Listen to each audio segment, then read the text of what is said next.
প্যাটার্নের আজকে আমাদের প্রথম ক্লাস। তো এই অধ্যায়টা কি কি টপিকসের উপরে প্রতিষ্ঠিত এখানে পাশে লেখা আছে। এই বিষয়গুলো সম্পর্কে আমাদের ক্লিয়ার ধারণা থাকতেই হবে। এগুলো সম্পর্কে স্বচ্ছ ধারণা না থাকলে এই চ্যাপ্টারটা করলে সবগুলো মাথার উপর দিয়ে যাবে। তো এই জন্য আমাদের প্রথমেই জানতে হবে এই প্যাটার্নটা কি, প্যাটার্ন কখন হবে, প্যাটার্ন আমরা কখন বলবো, প্যাটার্নের সংজ্ঞাটা কি। প্রথমত প্যাটার্ন হচ্ছে যে কোনো জিনিসের একটা সাজানো আকৃতি। কোনো কিছু সাজানো অবস্থায় থাকলেই সেটাকেই আমরা প্যাটার্ন বলতে পারবো। তাহলে এখন বইয়ের ভাষায় যদি আমরা প্যাটার্নের সংজ্ঞাটা বলি যে কোনো বস্তু বা জিনিসের, হ্যাঁ, বা কোনো সংখ্যার সাজানো আকৃতিকেই প্যাটার্ন বলে। এখন আসো এই প্যাটার্নের সংজ্ঞাটা আগে আমরা লিখতে চাই, তাহলে খাতায় তুলে ফেলতে হবে আমার সাথে সাথে। লেখেন প্যাটার্ন, প্যাটার্নের সংজ্ঞা। প্রথমে প্যাটার্ন হলো যে কোনো সাজানো আকৃতি। এটা আগে লিখেন, যে কোনো সাজানো আকৃতি। এই বেসিক গুলো আমাদের জানা থাকতেই হবে, এগুলো খাতায় তুলে ফেলেন। এই চ্যাপ্টারের পুরো অধ্যায়টা ভালো মতো জানতে হলে এগুলো সম্পর্কে আমাদের স্বচ্ছ ধারণা থাকতে হবে। প্যাটার্ন হলো যে কোনো সাজানো আকৃতি। তাহলে আমরা বলতে পারি যে কোনো সংখ্যা বা বস্তুর সংখ্যা বা বস্তুর সাজানো আকৃতিকে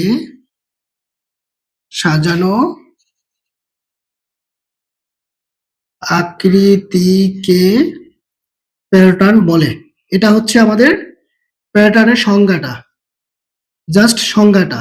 এবার আমরা যদি উদাহরণের মাধ্যমে দেখতে চাই প্যাটার্নের সংজ্ঞার উদাহরণ কি হবে, দেখেন আমি লিখলাম 1, তারপরে লিখলাম হচ্ছে 3, 5, 7, 9, ডট ডট ডট ডট। এটা আমাদের বিজোড় সংখ্যার একটা প্যাটার্ন লিখলাম। জোড় সংখ্যারও থাকতে পারে, স্বাভাবিক সংখ্যা দিয়েও থাকতে পারে। তাহলে সংখ্যার মাধ্যমে একটা উদাহরণ দিলাম। এবার যদি আমরা একটা চিত্রের মাধ্যমে দেখাইতে চাই, দেখেন আমি এখানে এই যে একটা ত্রিভুজ নিলাম, একটা নিয়েছি। এবার পাশে হচ্ছে আরেকটা ত্রিভুজ নিব, পাশে দুইটা ত্রিভুজ। এবার আসেন এটার সাথে যদি আমি আরেকটা আঁকি, এবার আমি ত্রিভুজ নিলাম হচ্ছে 3টা। তাহলে এই যে প্রথমে একটা, তারপরে 2টা ত্রিভুজ, তারপরে আছে 3টা ত্রিভুজ, এই যে পর্যায়ক্রমে বাড়তেছে, হ্যাঁ, এটাও কিন্তু একটা প্যাটার্ন। তবে এটা হচ্ছে একটা জ্যামিতিক প্যাটার্ন।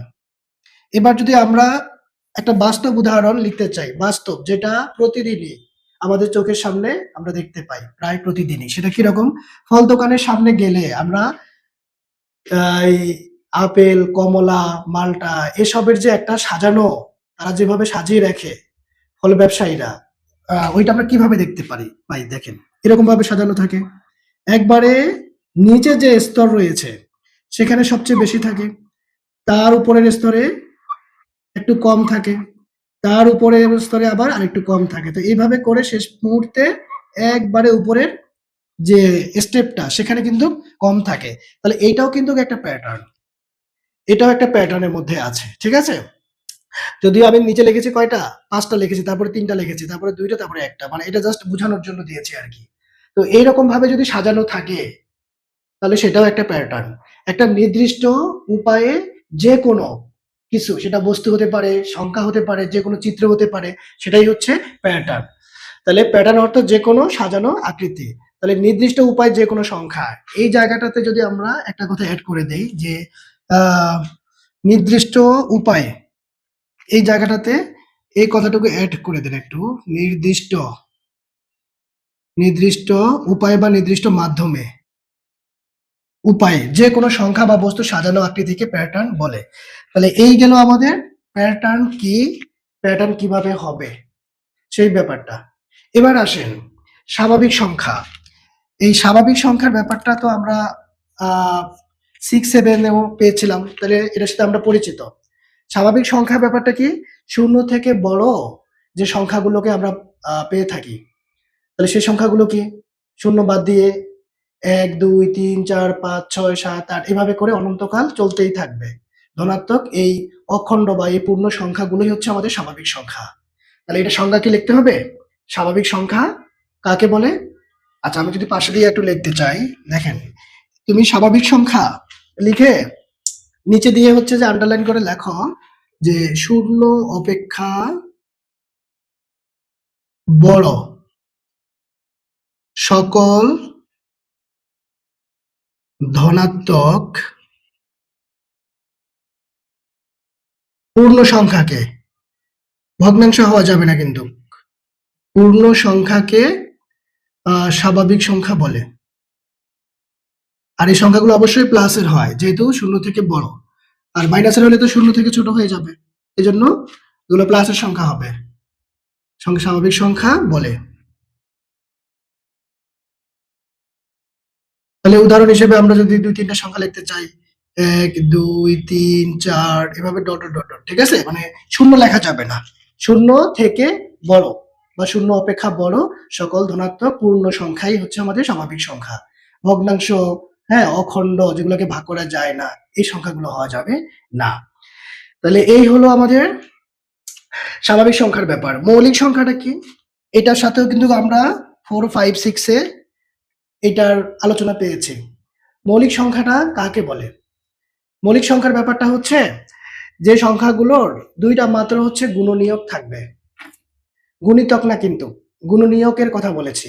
গুণনীয়ক মানে হচ্ছে একটা সংখ্যাকে যেই সংখ্যাগুলো দিয়ে ভাগ করা যায়, সেই সংখ্যাগুলোই হচ্ছে ওই সংখ্যাটির গুণনীয়ক। যেমন 6 কে আমরা 1 দিয়ে ভাগ করতে পারি, 2 কে 2 দিয়ে ভাগ করতে পারি, ঠিক আছে? তারপরে হচ্ছে আমরা 3 দিয়ে ভাগ করতে পারি, 6 কে আবার 6 দিয়েও ভাগ করতে পারি। তাহলে এই যে 6 কে 1, 2, 3 তারপরে 6 এই সংখ্যাগুলো দিয়ে যেহেতু ভাগ করতে পেরেছি, এই সকল সংখ্যাই কিন্তু হচ্ছে 6 এর গুণনীয়ক। আবার গুণিতকের ব্যাপারটা কেমন? তুমি 6 এর নামতাটা যদি বলো, 6 এর নামতাটা, 6 কে 6, 6 দুগুণা 12, 3 6 18, 4 6 24, 5 6 30, এই যে গুণফলটা তুমি পাইলা 6, 12, 18, 24, 30, এই গুণফলগুলোই হচ্ছে গুণিতক। তো গুণনীয়ক, গুণিতক শুনতে কাছাকাছি শব্দ, হ্যাঁ? অনেকে আবার এই 2টা শব্দের মধ্যে একটু হচ্ছে তালগোল পাকিয়ে ফেলে, এজন্য ব্যাখ্যা করে দিলাম। তাহলে এখন আমাদের এই মৌলিক সংখ্যার মধ্যে যেই সংখ্যাগুলোর মাত্র 2টা গুণনীয়ক থাকবে, 2টা মাত্র গুণনীয়ক থাকবে, সেগুলোই হবে আমাদের মৌলিক সংখ্যা। এখন কোন সংখ্যাগুলোকে আমরা মধ্যে 2টা গুণনীয়ক পেয়ে থাকি? যেমন 3 এর কথা ধরো, 3 কে 1 দিয়ে ভাগ করা যায়, 3 কে 3 দিয়ে ভাগ করা যায়। তাহলে গুণনীয়ক কয়টা পেলাম? শুধু 1 আর 3। আবার 5 এর কাছে যাও, 5 কে আমরা 1 আর 5 ছাড়া আর কোনো সংখ্যা দিয়ে ভাগ করতে পারি না। তাহলে 5 এর গুণনীয়কও 2টা। তারপরে 7, তারপরে 11, 13, 17, 17 কেও দেখো 1 দিয়ে ভাগ করা যাবে, আর হচ্ছে 17 কে 17 দিয়ে ভাগ করা যাবে। তাহলে যে সকল সংখ্যাকে, হ্যাঁ, 1 এবং ওই সংখ্যাটি ছাড়া আর কোনো সংখ্যা দিয়ে ভাগ করা যাবে না, সেগুলাই হচ্ছে আমাদের মৌলিক সংখ্যা। মৌলিক সংখ্যা, তাহলে মৌলিক সংখ্যার উদাহরণগুলো, এই একমাত্র জোড় মৌলিক সংখ্যা হচ্ছে 2। 2 হচ্ছে একমাত্র জোড় মৌলিক সংখ্যা, ঠিক আছে? আর কোনো জোড় মৌলিক সংখ্যা পাওয়া যায় না। তাহলে 2 এর মধ্যে দেখো গুণনীয়ক কয়টা? 1 আর হচ্ছে কি 2। 2 কে আমরা 1 দিয়ে ভাগ করতে পারি, 2 দিয়ে ভাগ করতে পারি। তাহলে 2টা মাত্র গুণনীয়ক, আর গুণনীয়ক থাকা যাবে না। তাই 2 হচ্ছে মৌলিক সংখ্যা। আবার 3, 3 ও 1 দিয়ে এবং 3 দিয়ে ভাগ করা যায়। 5 কেও দেখো 1 আর 5, 7, তারপর হচ্ছে কি 11, তারপরে কি 13, তারপরে কি 17, তারপরে কি 19, তো এভাবে করে অনেকগুলো সংখ্যা আমরা সামনের দিকে পেয়ে যাব। আমাদের মূল থিমটা হচ্ছে কি, 1 এবং ওই সংখ্যাটি ছাড়া আর কোনো সংখ্যা দিয়ে ভাগ করা যাবে না। তাহলে ওইটাই হচ্ছে আমাদের মৌলিক সংখ্যা। আর যদি আরো শর্টকাটে বলতে চাই, যে সকল সংখ্যার মাত্র 2টা গুণনীয়ক থাকবে, তারাই হচ্ছে কি বলে মৌলিক সংখ্যা। তাহলে আমাদের মৌলিক সংখ্যার আলোচনাও শেষ হলো। এবার আসেন, আমাদের এখানে লেখা আছে কি ফিবোনাক্কি সংখ্যা। তাহলে এটা হচ্ছে তোমাদের ক্লাসের জন্য এটা একটা নতুন শব্দ। ফিবোনাক্কি সংখ্যা কাকে বলে? এটা মূলত ইতালীয় গণিতবিদ ফিবোনাচ্চি, হ্যাঁ, সে আবিষ্কার করেছে। তার নামানুসারেই এটাকে বলা হয় ফিবোনাক্কি বা ফিবোনাচ্চি সংখ্যা। এখন এই সংখ্যাগুলো কেমন হয়ে থাকে? ফিবোনাক্কি বা ফিবোনাচ্চি সংখ্যার ব্যাপারগুলো মানে পরপর দুইটা সংখ্যা যোগ করলে পরের সংখ্যাটা আসবে, মানে 3 নাম্বার সংখ্যাটা আসবে। তুমি যে কোনো পরপর দুইটা সংখ্যা যদি যোগ করো তার ঠিক পরের সংখ্যাটাকে তুমি পাবা, ওটাই হচ্ছে ফিবোনাক্কি সংখ্যা। তাহলে এখন আমরা এটা সংজ্ঞা যদি একটু লিখতে চাই, যেমন এটা কিন্তু পরীক্ষায় আসে, হ্যাঁ। আচ্ছা, এগুলো তো তোলা হয়ে গেছে, এগুলো তোমাদের তোলা হয়ে গেছে। মেহেরুন, আপনি পরে আসছেন, এগুলো তুলেছেন কিনা? শুরুতেই কিন্তু হচ্ছে, আচ্ছা ওকে, আমরা এই চ্যাপ্টারের বেসিক গুলো আলোচনা করতেছি। তো শুরুর ক্লাসটা কিন্তু ইম্পর্টেন্ট ক্লাস, ইম্পর্টেন্ট ক্লাস। শুরুর ক্লাসে সবাই যদি না থাকো তাহলে কিন্তু পরে ক্লাসগুলা বুঝতে একটু বিরক্ত লাগে বা একটু চ্যালেঞ্জিং হয়ে যায়। এখন আমরা ফিবোনাক্কি সংখ্যার সংজ্ঞাটা লিখবো, যেহেতু এটা পরীক্ষায় জ্ঞানমূলকে আসে। ফিবোনাক্কি সংখ্যা, তবে উদাহরণ দিব আমরা এটার। ফিবোনাক্কি বা ফিবোনাচ্চি একই কথা। সে হচ্ছে ইতালীয় একজন গণিতবিদ, তার নাম অনুসারে এটা করা হয়েছে, সে এটা আবিষ্কার করেছে। তাহলে এখন সংজ্ঞায় লেখেন যে পরপর পরপর দুটি সংখ্যার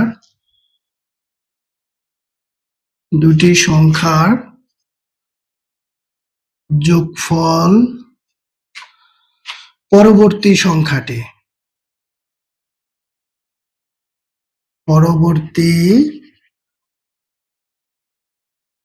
সংখ্যাটি হলে বা পরবর্তী সংখ্যাটি পাওয়া গেলে তাকে ফিবোনাক্কি সংখ্যা বলে।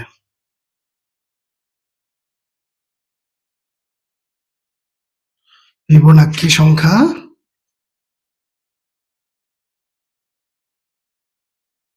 বলে। এবার আসেন, আমরা যদি এবার উদাহরণ দিতে চাই, তাহলে আশা করি বোঝা গেছে পরপর দুইটি সংখ্যার যোগফল ঠিক তার পরের সংখ্যাটাই হবে, সেটাই হচ্ছে আমাদের ফিবোনাক্কি সংখ্যা। আর এই ফিবোনাক্কি সংখ্যাটা শুরুটা হয় 0 এবং 1 দিয়ে, 0 আর হচ্ছে 1 দিয়ে হচ্ছে আমাদের শুরু হয়ে যায়। আমার কল আসতেছে বারবার, এই কারণেই হচ্ছে যে তোমাদের এই ভিডিওর মুডটা চেঞ্জ হয়ে যাচ্ছে। আচ্ছা, আমি লিখি, আবার ঠিক হয়ে যাবে। তাহলে এখন দেখেন, আমাদের শুরু হবে 0 আর হচ্ছে 1 দিয়ে, 0 আর হচ্ছে 1 দিয়ে শুরু হবে। আচ্ছা, আমি একটু জুম করে নেই, বোর্ডটা একটু জুম করে নেই, এটা আসলে আগে এরকম ছিল না।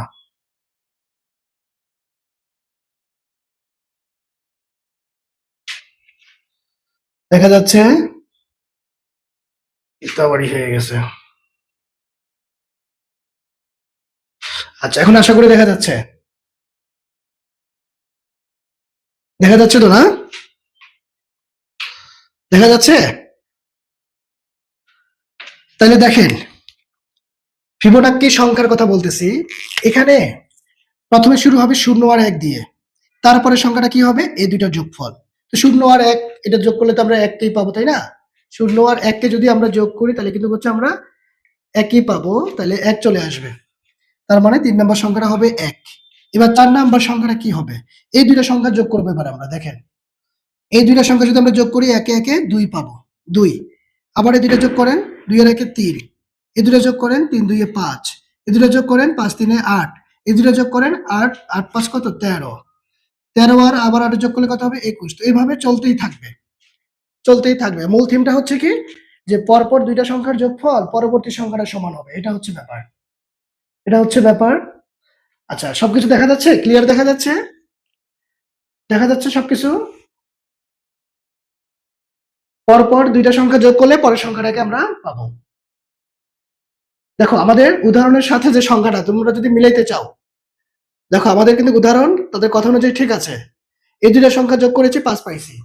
এই দুইটা সংখ্যা যোগ করেছি, আবার হচ্ছে 8 পেয়েছি। মানে পরপর দুইটা সংখ্যা যোগ করলে পরের সংখ্যাটাকে পাওয়া যাবে, এটা হচ্ছে ব্যাপার। কথা ক্লিয়ার?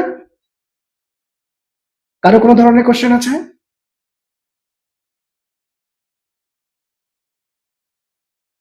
আচ্ছা, তোলা হয়েছে কিনা, তোলা হয়েছে কিনা? তোলা হইলে পরের টপিকসে চলে যাবো। আচ্ছা, ঠিক আছে, তাহলে সবার তোলা হয়ে গেছে আশা করি। হ্যাঁ, থ্যাংক ইউ। এবার আসেন ম্যাজিক সংখ্যা, এটাও ইম্পর্টেন্ট। ম্যাজিক সংখ্যা, এটা আবার কেমন জিনিস?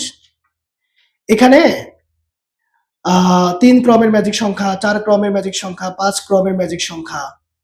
এখানে মূল থিমটা হচ্ছে একটা নির্দিষ্ট উপায়ে আমরা সংখ্যাগুলোকে সাজাবো, বসাবো ঘরগুলাতে। তো মূল ব্যাপার হচ্ছে কোনাকুনি, উপরে, নিচে, পাশাপাশি যেভাবেই যোগ করো সবগুলা যোগফল একই আসবে। প্রত্যেক ক্ষেত্রে যোগফলটা একই আসবে। সেটাই হচ্ছে ম্যাজিক সংখ্যা। আর এই ম্যাজিক সংখ্যাটা কত হবে এটা জানার একটা সূত্র আছে। n into n square plus 1 ভাগ 2। আমরা লিখবো, এই সূত্রগুলো লিখবো। আর এই চ্যাপ্টারটাতে মোট কয়টা সূত্র রয়েছে, পুরা অনুশীলনীটা, পুরা অধ্যায়টা কয়টা সূত্রের উপরে প্রতিষ্ঠিত, এটা আমরা লিখবো একদম লাস্ট স্টেপে এসে। এই যে টপিকসগুলো, তারপর এখানে দুইটা অঙ্ক আছে, হ্যাঁ, এই দুইটা প্রশ্নের আমরা সমাধান করব। তাহলে এখন এই ম্যাজিক সংখ্যার সংজ্ঞাটা একটু আমরা লিখতে চাই, পরীক্ষায় আসতে পারে ম্যাজিক সংখ্যা কাকে বলে। তাহলে আসেন ম্যাজিক সংখ্যার সংজ্ঞাটা, তাহলে আমি এটা আগে মুছে নিই।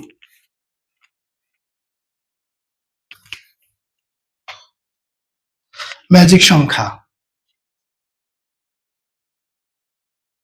আমার সাথে সাথে একটু তুলে ফেলতে হবে।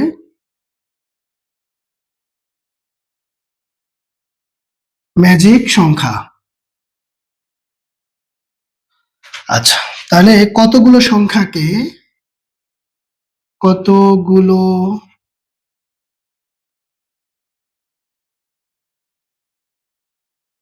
সংখ্যাকে লেখেন পাশাপাশি,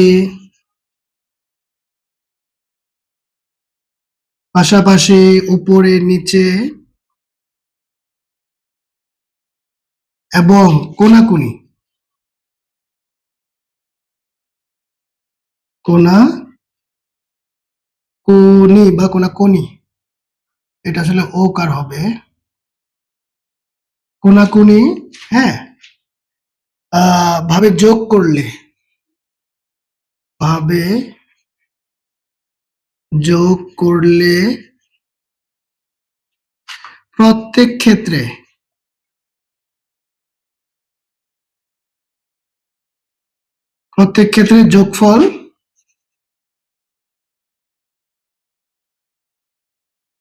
যোগফল একই হলে তাকে ম্যাজিক সংখ্যা বলে। তাকে ম্যাজিক সংখ্যা বলে।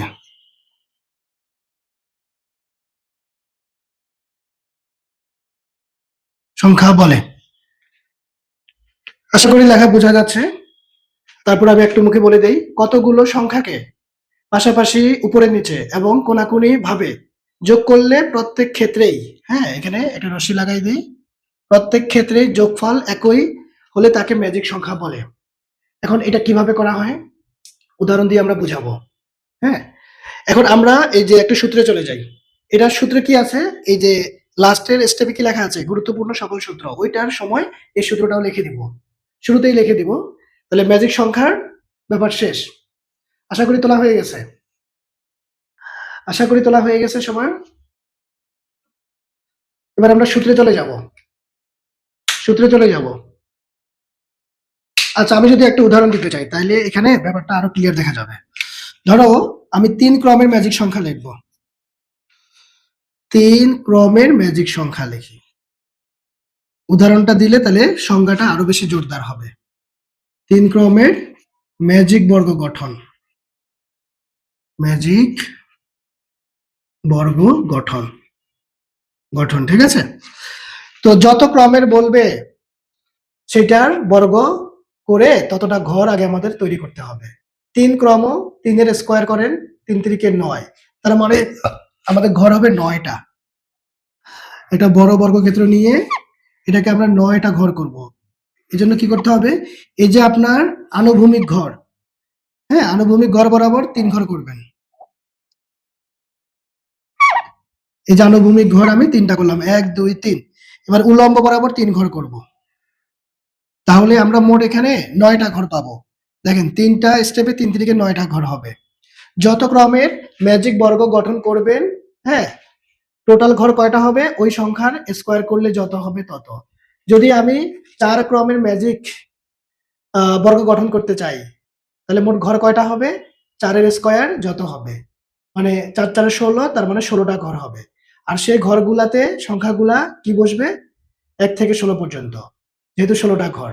যদি 25টা ঘর হয়, তাহলে ঘরগুলোতে ১ থেকে 25 পর্যন্ত সংখ্যাগুলো বসবে। এখানে যেমন মোট ৯টা ঘর আছে, তাহলে এখানে ১ থেকে ৯ পর্যন্ত এই সংখ্যাগুলো বসবে। হ্যাঁ? তো এখন কোন ঘরে আমরা কি বসাবো? এটা বোঝার বুদ্ধি কি? তার আগে আরো ইম্পোর্টেন্ট কথাটা হলো, এখানে ম্যাজিক সংখ্যাটা কত হবে? আমরা কিন্তু ম্যাজিক সংখ্যার এই যে সংজ্ঞায় বলেছিলাম কি? এই যে তোমার উপরে নিচে, এই যে পাশাপাশি, এই যে কোনাকুনি, যেভাবেই যোগ করো যোগফলটা একই আসবে। তাহলে সেই সংখ্যাটা কত? যোগফলটা কত? এটা কিন্তু আমরা অগ্রিম আগে থেকে কিন্তু বলে দিতে পারবো। তো এইজন্য আমাদের সূত্র জানা থাকতে হবে। সেই সূত্রটা কি? সেই সূত্রটা হচ্ছে n into n square plus 1 ভাগ 2। আমি কিন্তু এই সূত্রের সাথে এটা আলোচনা করতাম। এখন সংজ্ঞা দিয়েছি, যার জন্য হচ্ছে যে সাথে উদাহরণটা দিলে সংজ্ঞাটা বুঝতে আরো বেশি সহজ হবে বা সংজ্ঞাটা আরো বেশি জোরদার হবে। এজন্য কিন্তু আমি এই সূত্রটা সহ একটা উদাহরণ দিয়ে দিচ্ছি।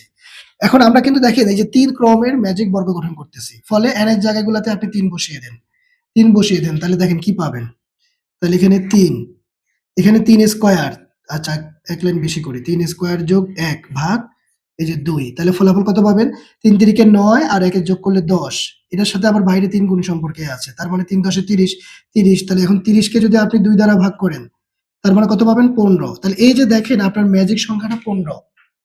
অর্থাৎ আপনার পাশাপাশি উপরে নিচে কোণাকুণি যেভাবেই যোগ করেন যোগফল কিন্তু ১৫ আসবে। তাহলে আমরা ম্যাজিক সংখ্যাটা পেয়ে গেছি। এখন এই সংখ্যাগুলো ১ থেকে ৯ পর্যন্ত, ১ থেকে ৯ পর্যন্ত যেহেতু ৯ টা ঘর আছে, এই সংখ্যাগুলো আমরা কোথায় কোন ঘরে বসাবো এটা একটু কৌশল করে বসাতে হবে। সেই কৌশলটা কি দেখেন? এই যে মাঝখানের ঘর, এটা কিন্তু মাঝখানের ঘর দেখেন কেন্দ্র বরাবর আছে। হ্যাঁ? এপাশে ১ ঘর, এপাশে ১ ঘর, এপাশে ১ ঘর, এপাশে ১ ঘর, মানে এটা মাঝ বরাবর আছে। এই মাঝখানের ঘর, কেন্দ্রের ঘরটাতে আমরা ৫ বসাবো। তারপরে কোণার ঘরগুলাকে টার্গেট করবেন। এই ঘরগুলাতে আপনি জোড় সংখ্যা ১ থেকে ৯ এর ভিতরে যে জোড় সংখ্যাগুলো রয়েছে সেই সংখ্যাগুলো এই কোণার ঘরগুলোতে বসাবেন। যেমন আমি যদি এখানে ২ বসাই, আপনি চাইলে ৪ ও বসাতে পারেন। আপনি চাইলে এখানে হচ্ছে ৬ বসাতে পারেন। তো যেটা বসাবেন এটার সাথে যোগ করবেন। তাহলে এই ২ টা সংখ্যার যোগফল কত হলো? ৭। তাহলে আমার যেহেতু ম্যাজিক সংখ্যা ১৫, তাহলে এখন ১৫ হওয়ার জন্য আমার নিশ্চয়ই এখানে ৮ বসাইতে হবে। ৮, আমার কিন্তু হচ্ছে ১৫ লাগবে ম্যাজিক সংখ্যাটা। অলরেডি আমি ৫ দিয়ে ৭ পেয়েছি। ৫ দিয়ে ৭ পেয়েছি। আমাদের আর ১০ মিনিট টাইম আছে। তাহলে আজকে আমরা এই সূত্রগুলো নিয়ে আলোচনা করে এই ক্লাসটা ক্লোজ করে দিব। ৫ দিয়ে ৭ আর ৮ এ ১৫। এবার আসেন এখানে। তাহলে ২ ৮ বসে গেছে। যদি আমি এখানে ৪ বসাই বা ৬ বসাই, তাহলে দেখেন ৫ আর ৪ এর ৯, ৯। তাহলে আমার ১৫ হওয়ার জন্য আর লাগবে কত? ৬। আমার ম্যাজিক সংখ্যা কিন্তু ১৫, এটা আনতে হবে। টোটাল যোগফল। তাহলে অলরেডি ৪ টা কৌণিক যে ঘরগুলো রয়েছে সেগুলোতে আমার জোড় সংখ্যাগুলো বসে গেছে। এবার আসেন এখানে যদি আপনি ৩ দেন বা ১ দেন, আপনার যেটা খুশি সেটা দিতে পারেন। ঠিক আছে? যদি আপনি এখানে ১ দেন, তাহলে ৫ আর ১ এ ৬। তাহলে ১৫ হওয়ার জন্য আমার নিশ্চয়ই কত লাগবে? ৯ লাগবে। ৯ লাগবে। ওকে? এবার আসেন, তাহলে কি বেশি হয়ে গেল নাকি? এদিকে তো আবার বেশি হয়ে গেল। না, এটা দেওয়া যাবে না, এটা দেওয়া যাবে না, এটা দেওয়া যাবে না। আপনাকে এই ঘরটা এভাবে চিন্তা করতে হবে। এই ২ টার যোগফল চিন্তা করতে হবে। দেখেন এই ভুলটাও কিন্তু অনেকে করে ফেলে। হ্যাঁ? কি ভুল? এখানে বসায় দেয়, তবে এটার সাথে এটা যোগ করে। না। যে ২ টা দেওয়া আছে এই ২ টা হিসাব করতে হবে। এই ২ টা ৪ আর ২ এ ৬, ৪ আর ২ এ ৬। তাহলে ৬, এখন আমার লাগবে ১৫। তার মানে ৯, ৬, ১৫। দেখেন ৯ আর ৪ এ কত হয়?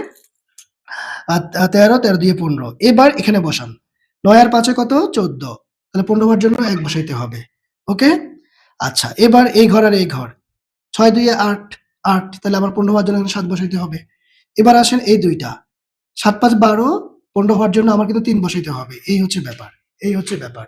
তাহলে যেই ২ টা সংখ্যা দেওয়া থাকবে, এইটার যোগ করে ১৫ হওয়ার জন্য যত দরকার তত এখানে বসাইতে হবে। এখানে অগ্রিম বসাইয়া এইটার সাথে যোগ করে এইটা মিলানো যাবে না কিন্তু। ঠিক আছে? আবার এইটার যোগ করে যত হবে, ১৫ হওয়ার জন্য যত দরকার সেইটার জন্য এই ঘরটাতে বসাইতে হবে। ওকে? আচ্ছা, তাহলে এই গেল ৩ ক্রমের ম্যাজিক বর্গ গঠন। এখন আপনাদের কারো কোথাও কোয়েশ্চেন আছে কিনা? থাকলে দ্রুত বলেন। আমরা সূত্রগুলো নিয়ে আলোচনা করব। এই চ্যাপ্টারটা মোট ৪ টা সূত্রের উপরে প্রতিষ্ঠিত। ৪ টা, কোনো প্রশ্ন নাই? নাকি বুঝেন নাই? আচ্ছা, নাই স্যার। ওকে। সবার প্রশ্ন আছে কিনা? নো বললে বুঝবো না শুধু। নাই, হ্যাঁ, নাই। আচ্ছা ঠিক আছে। তাইলে এখন এই পুরো অধ্যায়টা আমাদের ৪ টা সূত্রের উপরে প্রতিষ্ঠিত। সেই ৪ টা সূত্র কি? যেগুলোর মাধ্যমে আমরা পুরা অধ্যায়ের সকল অঙ্কই করব। তো অলরেডি কিন্তু এই যে একটা লিখে ফেলেছি। আচ্ছা তারপর আমি লিখে দিচ্ছি আবার।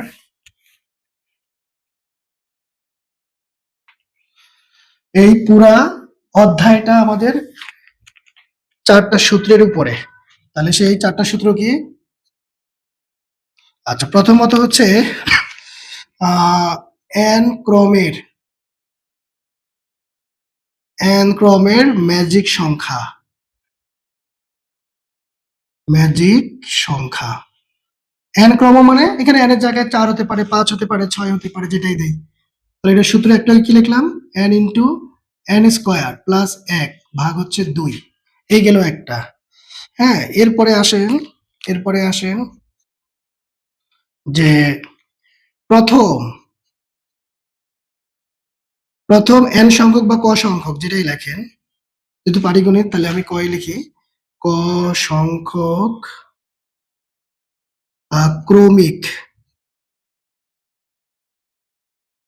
ক্রমিক স্বাভাবিক বিজোড় সংখ্যার সমষ্টি। বিজোড় সংখ্যার সমষ্টি সমান ক স্কয়ার। এই যে একটা সূত্র, ক স্কয়ার। এখন এইটা তো তোমরা মুখস্থ করো। এখন এটা ব্যাখ্যাটা কি? প্রথম ক সংখ্যক ক্রমিক স্বাভাবিক বিজোড় সংখ্যার সমষ্টি ক স্কয়ার লিখেছি। এখন এটা সত্যতা কি? সত্যতা হলো, দেখো আমাদের সিম্পলি আমরা যদি উদাহরণ দিয়ে বুঝতে চাই সূত্রটাকে, ১ থেকে ১০ এর ভিতরে আমাদের বিজোড় সংখ্যাগুলো কে কে আছে? ১ থেকে ১০ এর ভিতরে বিজোড় সংখ্যাগুলো আমাদের হচ্ছে কে? ১, ৩, ঠিক আছে? ১, ৩, তারপরে আচ্ছা এখানে কমা দেই আগে। ৫, ৭, ৯। এখন এগুলো যোগ করলে যত হবে তুমি কিন্তু সূত্র প্রয়োগ করে দিয়ে কিন্তু সেই যোগফলটা সহজেই পেয়ে যাচ্ছ। কয়টা আছে? ১, ২, ৩, ৪, ৫। তাহলে এখানে কয়েক জায়গায় যদি আমরা ৫ বসাই, উপরে স্কয়ার দাও, তার মানে কত? ২৫। এখন এই সবগুলো সংখ্যা যোগ করলে কিন্তু ২৫ পাওয়া যাবে। দেখো ৩ একে ৪, ৪ ৫ ৯, ৯ ৯ ১৮, ১৮ এর সাথে কিন্তু হচ্ছে ২৫, ২৫ পেয়ে গেছি। তাহলে যতটা বিজোড় সংখ্যা হবে কয়েক জায়গায় তত বসিয়ে হোল স্কয়ার করলে কিন্তু হচ্ছে আমরা টোটাল বিজোড় সংখ্যাগুলোর যোগফলটা পেয়ে যাব। তদ্রুপ এরপরে প্রথম ক সংখ্যক ক্রমিক, এবার স্বাভাবিক জোড় সংখ্যা সমষ্টি। ওইখানেও কিন্তু এরকম ভাবে আমরা পাবো। দেখেন, তবে সূত্রটা কিন্তু হচ্ছে আলাদা। সূত্রটা যদি এখন আমরা এখানে লিখি, যে এখানে আমি ডট ডট দিতে চাই। প্রথম এখানেও সেম, ক সংখ্যক ক্রমিক, হ্যাঁ, তারপরে স্বাভাবিক, এবার হচ্ছে কি জোড় সংখ্যার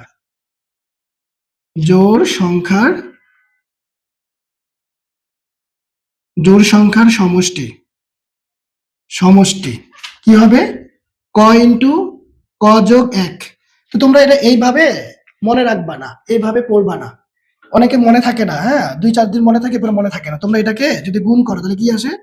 ক গুণ করলে ক স্কয়ার, ক এর সাথে ১ গুণ করলে ক। তো তোমরা এইটা হচ্ছে পড়বা। এটা বললে সুবিধা কি? দেখো এখানে ক স্কয়ার আছে, অলরেডি আমরা এটা পড়েছি। এখানেও ক স্কয়ার, শুধু বাড়তি শুধু ক। তার মানে বিজোড়ের ক্ষেত্রে শুধু ক স্কয়ার, আর জোড়ের ক্ষেত্রে হচ্ছে ক স্কয়ার, আর সাথে হচ্ছে একটা ক যোগ। এইভাবে মনে রাখবা। তাহলে এটা পড়ে নাও। ওই একই কথা। তবে তবে আমরা এইটাকে হচ্ছে যে মনে রাখবো, ক স্কয়ার যোগ ক। এটাকে মনে রাখবো, ক স্কয়ার যোগ ক। তাহলে এখন দেখো, তাহলে ১ থেকে আমরা ১০ এর মধ্যে যে জোড় সংখ্যাগুলা পাই, ১ থেকে ১০ এর ভিতরে কি কি পাই? ২ পাই, ৪ পাই, ৬ পাই, ৮ পাই, ১০ পাই। এখন এগুলা যোগ করেন, যোগফল দেখেন কত আসে। ১০ আর আগে ৮ এ ১৮, ১৮ আর ৬ কত? ২৪, ২৪ আর ৪ হচ্ছে ২৮, ২৮ আর ২ হচ্ছে ৩০। এখন আপনি সূত্র বসাই দেখেন ৩০ পান কিনা। ১, ২, ৩, ৪, ৫। তাহলে ৫ স্কয়ার যোগ ৫, তার মানে কত? ২৫ যোগ ৫, তার মানে সমান ৩০। এই যে আপনার রেজাল্ট চলে আসছে। এখন আপনারা শুধুমাত্র সূত্র মুখস্থ করতেই হচ্ছে যে জীবন পার করায় দেন। কিন্তু এই সূত্রের ব্যাখ্যাটা কি? এই সূত্রের আসলে বাস্তবতা বা প্রয়োগটা কিভাবে হয়, প্রমাণটা কি, ব্যাখ্যাটা কি, সেটা সহ জানার আগ্রহটা না থাকলে কিন্তু এই সূত্র 2-4 দিন পরে ভুলে যাবেন। সূত্রগুলো লেখার পাশাপাশি এটা প্রয়োগটা, এটার ব্যবহারটা একটু জানতে হবে। তাহলে কিন্তু সূত্র সহজে মাথা থেকে আর যাবে না। আচ্ছা, তাহলে আমরা অলরেডি 3টা পেয়েছি। এবার 4 নাম্বার সূত্রটা আমরা লিখতে পারি কি? ওইখানে শুধুমাত্র ক্রমিক স্বাভাবিক সংখ্যার সমষ্টি। এখানে কিন্তু ছিল কি? ক্রমিক স্বাভাবিক বিজোড় সংখ্যা সমষ্টি। এটা কিন্তু ক্রমিক স্বাভাবিক জোড় সংখ্যা সমষ্টি। ওইখানে জোড় বিজোড়ের কোনো হিসাব নিকাশ নাই, ওইটা শুধুমাত্র স্বাভাবিক সংখ্যার সমষ্টিটা। ওটা সূত্র হচ্ছে প্রথম পদ যোগ শেষ পদ গুণন পদ সংখ্যা ভাগ 2। এইভাবে মানে প্রথম পদ যা, শেষ পদ যা, পদ সংখ্যা যত, এগুলো বসিয়ে দিলে ক্যালকুলেশন করলে আমাদের টোটাল সমষ্টি চলে আসবে। তো এরকম করে কিন্তু আমরা বড় অনেক বড় সিরিয়ালের যে যোগফলগুলো, ঠিক আছে, 20টা 30টা 50টা সংখ্যা সিরিয়ালের পদ সংখ্যার সমষ্টি কিন্তু একশোদের মাধ্যমে করতে পারি, যেটা আমরা যদি হচ্ছে ম্যানুয়ালি খাতা কলমে বা ক্যালকুলেটরের মাধ্যমে করতে চাই অনেক সময় লেগে যাবে। তো আমি জন্য বলতে চাই যে এগুলা যে আবিষ্কার করেছে তাকে পার্সোনালি আসলে আমি থ্যাংক বলতে চাই। ঠিক আছে, সে একটা কাজের কাজ করেছে। বড় সংখ্যাগুলার সমষ্টি আমরা খুব সহজে কিন্তু বের করে ফেলতে পারি এই সূত্রের মাধ্যমে। তাহলে এবার দেখেন সর্বশেষ প্রথম ক সংখ্যক। এখানে আমরা দেওয়া দিই প্রথম ক সংখ্যক, শুধু স্বাভাবিক সংখ্যা। এবার ক সংখ্যক স্বাভাবিক সংখ্যার সমষ্টি। স্বাভাবিক সংখ্যার সমষ্টি। তাহলে এটা এখানে লিখি, এই যে প্রথম পদ যোগ শেষ পদ, লাস্টের সংখ্যা কত সেটা বসাইতে হবে। হ্যাঁ, তারপরে গুণ দিতে হবে পদ সংখ্যা। গুণ চিহ্ন এখন না দিলেও হবে, ব্র্যাকেট আছে মানে এমনিতে গুণ চিহ্ন বোঝায়। ভাগ এই যে হচ্ছে 2, ভাগ এই যে 2। তাহলে এটা হচ্ছে আপনার যে কোনো স্বাভাবিক সংখ্যার টোটাল যোগফলটা কত হবে সেটা। তাহলে এই হচ্ছে আমাদের এই চ্যাপ্টারের যে গুরুত্বপূর্ণ আলোচনাগুলো। এই প্যাটার্ন পারতে হলে অবশ্যই এই সূত্রগুলো ব্যাখ্যা সহ জানতে হবে। প্রথমে প্যাটার্ন কি? প্যাটার্ন বলতে কি বুঝি? তো আমি শুরুতেই বলেছি প্যাটার্ন যে কোনো কিছুরই একটা সাজানো আকৃতি। সেটা কোনো সংখ্যা হতে পারে, কোনো বস্তু হতে পারে, যে কোনো ধরনের, যে কোনো জ্যামিতিক চিত্র হতে পারে। আমি কিন্তু প্রথমেই এগুলোর উদাহরণ দিয়েছি। আমি যদি 1 2 3 4 5 6 লিখতে থাকি, এটা হচ্ছে শুধু ক্রমিক স্বাভাবিক সংখ্যার একটা প্যাটার্ন। 1 3 5 7 9 যদি লিখি তাহলে এটা হচ্ছে ক্রমিক স্বাভাবিক বিজোড় সংখ্যার প্যাটার্ন। তারপরে হচ্ছে এখানে দেখাইছিলাম আমি এখানে যদি শুধু একটা চিত্র আঁকি, তারপরে হচ্ছে আমি 2টা চিত্র এখানে আঁকলাম, তারপরে হচ্ছে আমি 3টা চিত্র আঁকলাম। তাহলে এই যে এটা হচ্ছে একটা জ্যামিতিক প্যাটার্ন। তারপরে আবার আমরা ফল কিনতে গেলে সেখানে আবার আমরা বাস্তব উদাহরণ পাই কি এরকম ফল, তাই না? এরকম ভাবে এই যে মালটা বা হচ্ছে যে বিভিন্ন যে ফল আছে, আপেল কমলা, এইভাবে সাজানো থাকে। তাহলে এগুলা সব প্যাটার্ন আমাদের বাস্তব জীবনে আমরা অনেক প্যাটার্নের বিষয় হচ্ছে দেখে থাকি। তাহলে প্যাটার্ন ব্যাপারটা কি? যে কোনো সাজানো আকৃতি, অর্থাৎ নির্দিষ্ট নিয়মে কোনো বস্তু বা কোনো সংখ্যা সাজানো আকৃতিকে প্যাটার্ন বলে। তারপর স্বাভাবিক সংখ্যা নিয়ে আমরা আলোচনা করেছি। স্বাভাবিক সংখ্যা কি? 0 থেকে বড় যে সংখ্যাগুলো হয়, 0 থেকে বড়, 0 নেওয়া যাবে না। তারপরে +1 +2 +3 মানে এইভাবে 1 2 3 যত সংখ্যা আছে, ঠিক আছে? অখণ্ড সংখ্যা মানে পূর্ণ সংখ্যাগুলো। হ্যাঁ? এইগুলো হচ্ছে আমাদের স্বাভাবিক সংখ্যা। মৌলিক সংখ্যা কি? যে সকল সংখ্যার শুধুমাত্র 2টা মাত্র গুণনীয়ক হয়। 2টা মাত্র গুণনীয়ক থাকবে, 1 এবং ওই সংখ্যাটি। সেটাই হচ্ছে আমাদের মৌলিক সংখ্যা। যেমন হচ্ছে কি 3 কে 1 আর 3 দিয়ে ভাগ করা যায়, 5 কে 1 আর 5 দিয়ে ভাগ করা যায়, তাহলে 2টা গুণনীয়ক। তারপর 17 ধরেন, তারপর হচ্ছে আপনি 23 ধরেন, 23 কে 1 আর 23 ছাড়া কোনো সংখ্যা দিয়ে ভাগ করা যায় না। তার মানে 1 এবং ওই সংখ্যাটি থাকবে, এই মাত্র 2টা গুণনীয়ক। হ্যাঁ, তাহলে এগুলো হচ্ছে আমাদের মৌলিক সংখ্যা। তারপর ফিবোনাকি সংখ্যা কি? এটা আমরা আলোচনা করেছি। পরপর 2টা সংখ্যা যোগ করলে ঠিক পরের সংখ্যাটাকে পাওয়া যাবে। আর ফিবোনাকি সংখ্যাটা শুরু হবে আমাদের 0 আর হচ্ছে কি 1 দিয়ে। এই যে 0, এই যে কি 1, এটা দিয়ে শুরু। তারপরের সংখ্যাটা কি হবে? এই 2টার যোগফল। 0 আর 1 যোগ করলে 1। তারপরটা কি হবে? এই 2টার যোগফল। 1 যোগ করলে 2। তারপরটা কি হবে? এই 2টার যোগফল। 2 আর 3। তারপরটা কি হবে? এই 2টার যোগফল। ঠিক আছে? এই 2টার যোগফল। তাহলে 3 দিয়ে 5। তারপরটা কি হবে? এই 2টার যোগফল। 5 3 8। মানে পরপর 2টা সংখ্যা যোগ করলে পরের সংখ্যাটাকে পাওয়া যাবে। তাহলে আশা করি আমরা এই চ্যাপ্টারের বেসিক আলোচনাগুলো সম্পর্কে স্বচ্ছ ধারণা পেয়েছি। তারপরে আমাদের অনুশীলনীর অঙ্কগুলো কিভাবে আমরা করব, এরপরে ক্লাসগুলোতে সেগুলো নিয়ে আমরা প্রতিটা প্রশ্নের বিস্তারিত ব্যাখ্যা সহ আলোচনা করবো ইনশাআল্লাহ। তো তাহলে খোদাহাফেজ, সে পর্যন্ত ভালো থাকেন। আজকে আমাদের এই পর্যন্তই।